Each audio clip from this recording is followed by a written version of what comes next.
So அடுத்து பார்த்தோம்னா physical ஹசார்ட்ஸ்ல noise. So நாய்ஸ்னால பார்த்தோம்னா மெயினாக வந்து இதில் வந்து நாய்ஸில் வர ஹசார்ட்ஸ் வந்து ரெண்டாக பிரிக்கிறாங்க. ஸோ ஃபர்ஸ்ட் வந்து ஆடிட்டரி எஃபெக்ட் அண்ட் நான் ஆடிட்டரி எஃபெக்ட்.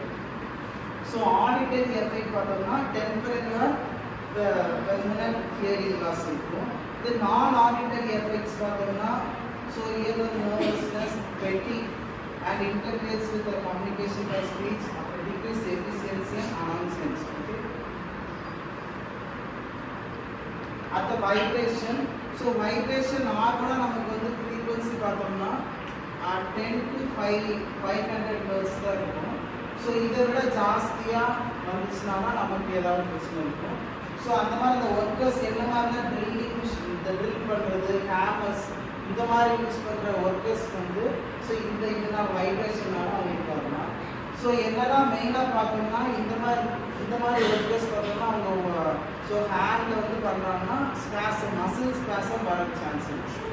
ஸோ ஹேமரில் வந்து யூஸ் பண்ணி அவங்க பண்ண அந்த வைப்ரேஷனால அந்த மசிலுக்கு வந்து ஃபோர்ஸ் ஜாஸ்தியாக போய் மசில் ஸ்பேசம், பெயின் இந்த மாதிரி இதெல்லாம் வந்து காமனாக அந்த வைப்ரேஷன் வரும்.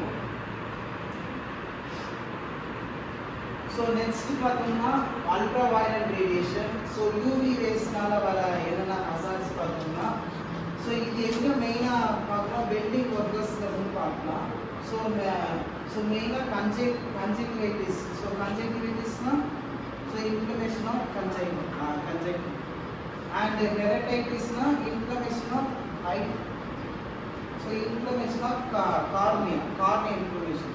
ஸோ இந்த ரெண்டு வந்து ஸோ எந்த கண்டிஷன், எந்த ரேஸ்க்கு இல்லை, யூவி ரேஸ் ஓவரா எக்ஸ்ப்ளோர் ஆச்சுன்னா இந்த ரெண்டு கண்டிஷன் இருக்கு. ஓகேயா. அடுத்த ionising radiation. So ionising radiation பார்த்தோம்னா ஸோ மெயினாக வந்து இண்டஸ்ட்ரி ஆர் மெடிசின் ஒர்க்கர்ஸ் சைடும். ஸோ மெயினாக பார்த்தோம்னா எக்ஸ்ரே, ரேடியோ ஆக்டிவ் ஐசோடோப்ஸ் இதனால வந்து அயனைசிங் ரேடியேஷன். ஸோ நார்மலாக இப்போ எக்ஸ்ரே நம்ம எடுக்கிறது அதாவது குறிப்பிட்ட அளவுக்கு டைம்ஸ் நான் அடிக்கடி போய் நம்ம எடுக்காத மாதிரி எப்போவாச்சும் போய் எடுத்தோம்னா நம்ம பாடிக்கு எதுவும் அஃபெக்ட் ஆகாது. இது நம்ம அடிக்கடி நம்ம அந்த எக்ஸ்ரே எக்ஸ்போஷர்ல இருந்தாலே நமக்கு நிறைய வர சான்ஸ் இருக்கும். ஸோ என்ன மாதிரி பார்த்தோம்னா malformation, genetic changes, cancer, leukaemia blood cancer. So blood கேன்சர்னால போன் மேரோ வந்து கம்மியாகும். போன் மேரோடைய பிளட் செல்ஸ்ல வந்து கம்மியாகனால பிளட் கேன்சர் வரும். அது டிப்ளேஷன், அல்சரேஷன்ஸ், ரிலேட்டரி. ஸோ இந்த இதெல்லாம் மெயினாக வந்து இந்த எக்ஸ்போஷர்னால வர diseases. Okay.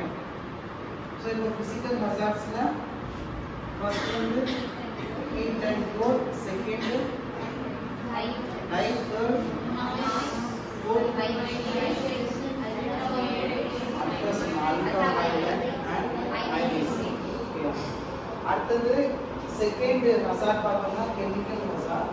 So chemical hazard பார்த்தோம்னா மெயினாக கெமிக்கல் ப்ரொடக்ஷன் பண்ணுற இண்டஸ்ட்ரீஸ்னால வருது கெமிக்கல் ஹசார்ட்ஸ். ஸோ இதில் பார்த்தோம்னா 3 வே இந்த கெமிக்கல் ஏஜென்ட்ஸ் என்னென்ன வேலெல்லாம் ஆக்ட் பண்ணணும் அப்படின்னு பார்த்தோம்னா first local action, inhalation and injection. So இந்த 3 இதனால தான் வந்து இந்த கெமிக்கல் ஹசார்ட்ஸ் வந்து நான் ஒர்க்கர்ஸ் ஹியூமன் பாடியில் வந்து ஆக்ட் ஆகும். ஸோ ஃபர்ஸ்ட் பார்த்தோம்னா so local action. So local action பார்த்தோம்னா அதில் வர கண்டிஷன்ஸ் பார்த்தோம்னா dermatitis, so inflammation of skin, eczema, ulcers. So இந்த எல்லாமே இனிஷியலாக வர கண்டிஷன்ஸ். ஸோ இதே இது ரொம்ப ப்ரொலாங்காக இதாச்சுன்னா so TNT and annealing. So TNT நான் ரெஃபர் பண்ண சொல்ல பார்க்கல. ஸோ இந்த 2 கண்டிஷன் வந்து வரும். ஸோ நான் ரெஃபர் பண்ணுறேன் சொல்கிறேன்.